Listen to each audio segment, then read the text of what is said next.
आजादी का Amrit Mahotsav.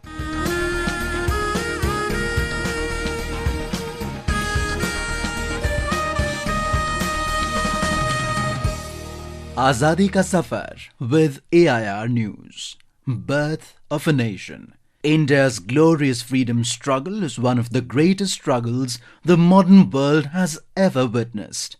AIR News brings you a glimpse of the struggle every day.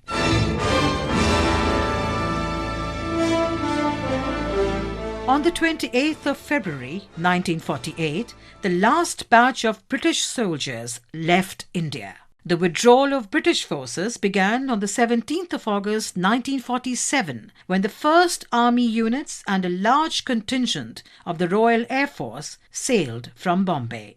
Concluding the phased withdrawal, the 1st Battalion of the Somerset Light Infantry took out a ceremonial parade through the streets of Bombay and halted at the gateway of India. During the farewell ceremony, guards of honour were provided by the units of the newly formed Indian Army. Both the Indian and British military bands exchanged salutes and played the other's national anthem. The British were presented with parting gifts, an oil painting, the Indian tricolour, and a silver model of the gateway of India. Raja Maharaj Singh, the first post-independence Governor of Bombay, read messages of farewell and good wishes from Lord Mountbatten and Prime Minister Jawaharlal Nehru. To the tune of the popular farewell song Auld Lang Syne, translated from Scottish as "For old time's sake," the last of the British troops marched out through the gateway of India and boarded the Empress of Australia for their journey home.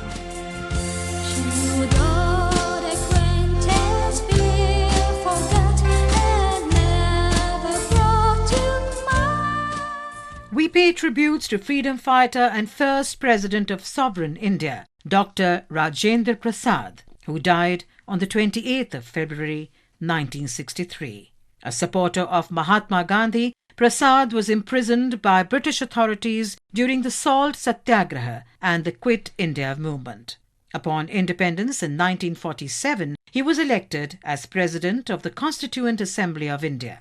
In 1950, he became the first President of India and encouraged the development of education in India. In 1957, Prasad was re-elected to the presidency, becoming the only president to serve 2 full terms. He stayed in office for the longest term of around 12 years and later set up new guidelines for parliamentarians, which are still followed. On his passing away, the entire nation mourned the loss, paying glowing tributes to his selfless life, devoted entirely to the service of the people of India. The then Speaker of Lok Sabha, Hukum Singh, had observed, "A great freedom fighter and an ardent patriot.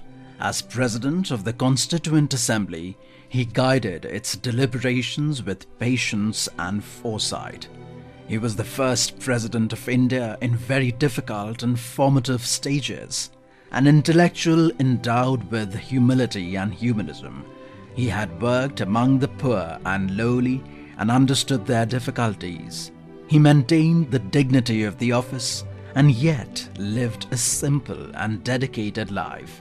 He laid foundations and established traditions worthy of the constitutional head of a state." In the Rajya Sabha, its chairman, Dr. S. Radhakrishnan, eulogized the noble qualities of Rajan Babu in the following words. "It may be said of Rajendra Prasad, more truly than of anyone else, that he was a perfect gentleman, the embodiment of the best in Indian life, a symbol of the good Indian. His services to the nation have already become a saga in the history of the emancipation of our country."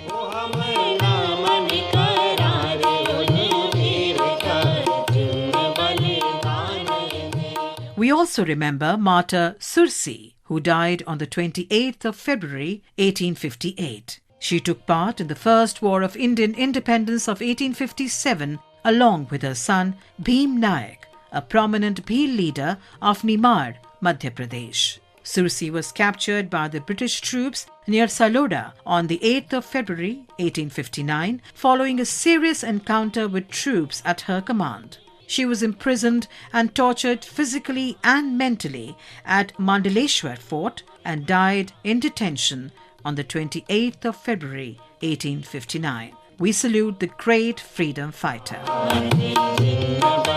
That brings us to the end of this episode of Azadi Ka Safar with AIR News.